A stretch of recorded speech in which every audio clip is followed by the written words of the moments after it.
शिव महापुराण में 3 चीजें कवच के रूप में काम करती हैं। थोड़ा समझिएगा आप लोग। शिव महापुराण में 3 चीजें कवच के रूप में काम करती हैं। 3 चीज। पहले नंबर पर है शिव पुराण में भस्म, कवच का काम करती है। दूसरे नंबर पर है रुद्राक्ष, कवच का काम करती है। और तीसरे नंबर पर है भगवान शंकर पर चढ़ी हुई बेलपत्र या शिवजी पे चढ़ा हुआ जल हमारे शरीर में कवच का काम करता है। ये 3 कवच का काम करते हैं। ये तीनों कवच का काम करते हैं। भस्म भी कवच का काम करती है, रुद्राक्ष भी कवच का काम करता है, जल बेलपत्र भी कवच का काम करता है। तीनों कवच का काम करता है।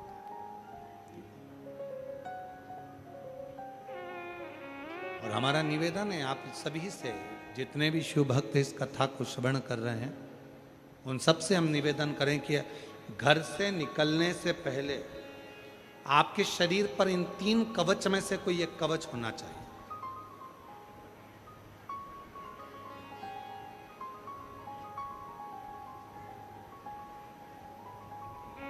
घर से निकलने से पहले अपने शरीर पर ये 3 कवच में से एक कवच धारण होना चाहिए।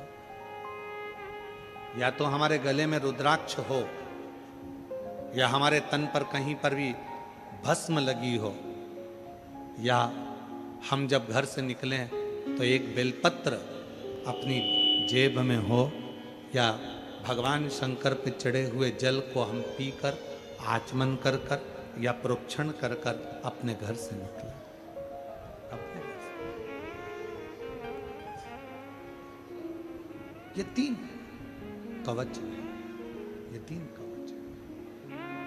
और हमारा विश्वास कहता है, आप जितने भी कथा के मंडप में बैठे हुए हो, इतना तो भरोसा है कि आप जितने भी बैठे हो, आपके पास में इन 3 कवच में से एक कवच सबके पास है, और वो रुद्राक्ष रूपी कवच आपके पास है।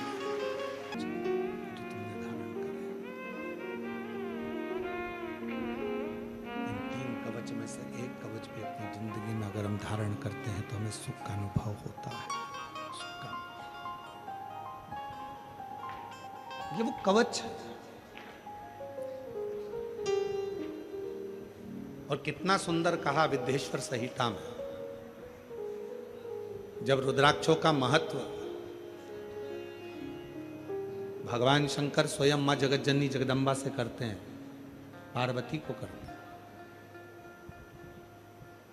और माता पार्वती जी को जब भगवान शंकर अपने रुद्राक्षों की महत्वता बताते हैं, तो मां जगतजननी जगदम्बा स्वयं हाथ फैलाकर भगवान शंकर कहते हैं कि मुझको भी ये रुद्राक्ष दीजिए,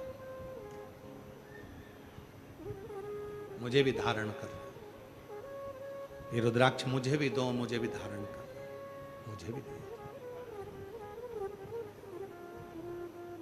और जैसे ही मां जगतजननी के हाथ में रुद्राक्ष आता है, तब मां आद्य शक्ति उस रुद्राक्ष को वापिस पुनः मस्तक से लगाकर शिव जी को देती है। तो भगवान भोलेनाथ जी ने पूछा, पार्वती अभी तो तूने इतनी उत्सुकता से, इतनी प्रबलता से, इतनी प्रखरता से रुद्राक्ष को मांगा, और अभी तूने रुद्राक्ष को मांगा और रुद्राक्ष पुनः मुझे वापिस दे दिया। तो पार्वती जी कहती हैं, भगवान देवादिदेव महादेव से कहती हैं, बाबा मैं नारी हूं, और नारी के जीवन में कई बार अशुद्धता का भाव आ जाता है। अगर मैं इस रुद्राक्ष को धारण करूंगी, मैं इस रुद्राक्ष को अपने साथ में रखूंगी, तो क्या मेरा रुद्राक्ष अशुद्ध नहीं हो जाए? और यह प्रश्न केवल एक पार्वती जी ने स्वयं के लिए नहीं करा है। ये जितनी मेरी जीजियां बैठी हैं, जितने मेरे जीजा बैठे हैं, जितनी मेरी बेटियां बैठी हैं, जितने मेरे बेटा बैठे हैं, जरा सावधानी से सुनिएगा इस प्रसंग को।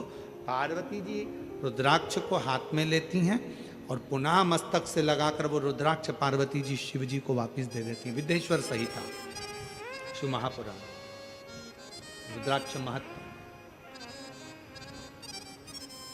वापिस शिव को। शिव जी ने कहा अभी तो तुम इस रुद्राक्ष को पाने के लिए इतना इतना प्रयास कर रही थी, इतनी उमंगता तुम्हारे भीतर थी, इतना उत्साह तुम्हारे भीतर था कि ये रुद्राक्ष मुझे चाहिए, ये रुद्राक्ष मुझे दे दो, क्योंकि आपके जीवन के ये 3 कवच जो धारण करता है वो जीवन में सुखी रहता है। तो फिर ये रुद्राक्ष जो आपने मुझे दिया पार्वती जी, फिर सिर से लगाकर मुझे वापस क्यों कर दिया? पार्वती जी कहती हैं मैं स्त्री हूं, मैं नारी हूं, और मैं स्त्री, मैं नारी, मैं एक स्त्री, एक महिला, एक नारी, जब मैं अशुद्ध हो जाऊंगी तो ये रुद्राक्ष भी अशुद्ध हो जाएगा, ये रुद्राक्ष भी अशुद्ध हो जाएगा। भगवान भोलेनाथ मुस्कुराए, हंसे, और हंसकर मेरे शंकर भगवान ने बड़ी सुंदर एक बात कही, पार्वती मेरे द्वारा दिए हुए ये 3 कवच ऐसे हैं जो जिंदगी में कभी अशुद्ध नहीं होते हैं, ये हमेशा शुद्ध ही रहते। ये मेरे द्वारा 3 कवच ऐसे हैं जो कभी अशुद्ध नहीं होते, ये हमेशा शुद्ध ही रहते। और इसका काम है, अगर कोई अशुद्ध हो भी गया, मान लो किसी ने अशुद्धता धारण भी कर ली, तो भी ये कवच उसे शुद्धता प्रदान करता है, ऊर्जा प्रदान करता है। तो मैं नारी होकर इस रुद्राक्ष को धारण कर सकती हूं। और हम आपसे निवेदन करें, माता पार्वती जी का, महागौरी का अगर स्वरूप का दर्शन आप करेंगे, मां कात्यायनी के स्वरूप का यदि आप दर्शन करेंगे, मां कुष्मांडा का यदि आप दर्शन करेंगे, मां स्कंदा का यदि आप दर्शन करेंगे, 9 स्वरूपों में कई माता के ऐसे स्वरूप हैं जिन स्वरूपों का यदि आप दर्शन करेंगे तो उन स्वरूप में आप दर्शन करेंगे कि माता के गले में और हाथ में रुद्राक्ष की माला पड़ी हुई है। रुद्राक्ष धारण, क्या मैं नारी होकर इस रुद्राक्ष को धारण कर सकती हूं? हां, यह शुद्धता प्रदान करता है, शुद्धता का भाव। कई लोग ऐसे हैं जो कहते हैं गुरुजी बेलपत्री का वृक्ष हमारे आसपास में तो नहीं है, पर बेलपत्री का वृक्ष शमशान में है, शमशान में 4 बेलपत्री के वृक्ष लगे हैं, हम वो बेलपत्री को तोड़कर लाकर क्या शिव जी को समर्पित कर सकते हैं? अरे भाई, शिव महापुराण की कथा कहती है, रुद्राक्ष, शिव पे चढ़ी हुई भस्म और बेलपत्र, शंकर का चढ़ा जल, गंगा जल, ये कभी अपवित्र नहीं होते, ये पवित्र की पवित्र हैं और कवच का काम करते हैं, कवच का कार्य, ये अपना कर्म करते, इनमें अपवित्रता का भाव नहीं है। अब कई माताएं कहती हैं, क्यों गुरुजी हम जब रजोधर्म से हो जाते हैं, रजस्वला हो जाते हैं, तो क्या हम भगवान का कोई नाम जाप, कोई नाम स्मरण, कोई भजन, कोई कीर्तन, कोई नाम जाप नहीं कर सकते? क्यों नहीं कर सकते?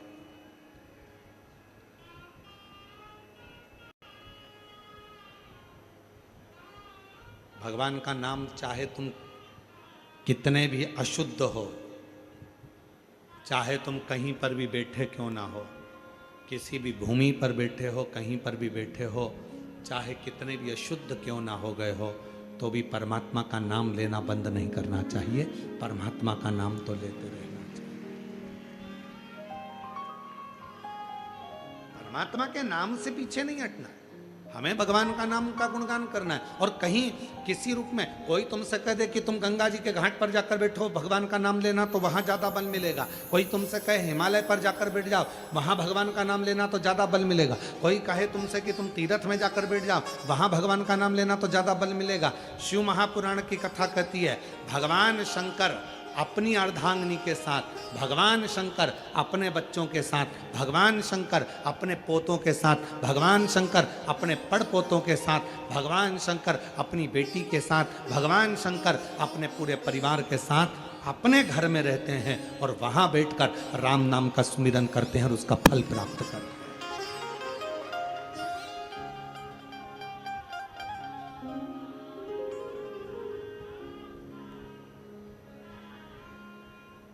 सबसे बड़ा आश्रम होता है गृहस्थ आश्रम।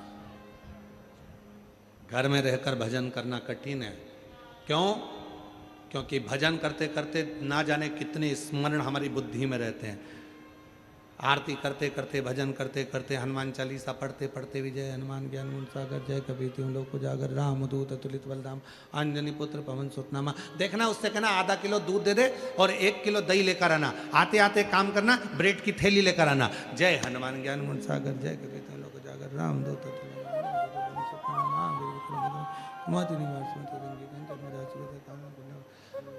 वो काम वाली आई कि नहीं आई, उससे बोलना झाड़ू लगाते लगाते इधर तक आ जाना और बर्तन पूरे साफ कर कर पीछे की ओर रख देना और उससे कहना कि वो वाइपर पड़ा है उसको उठा के मार देना। जय हनुमान ज्ञान जय।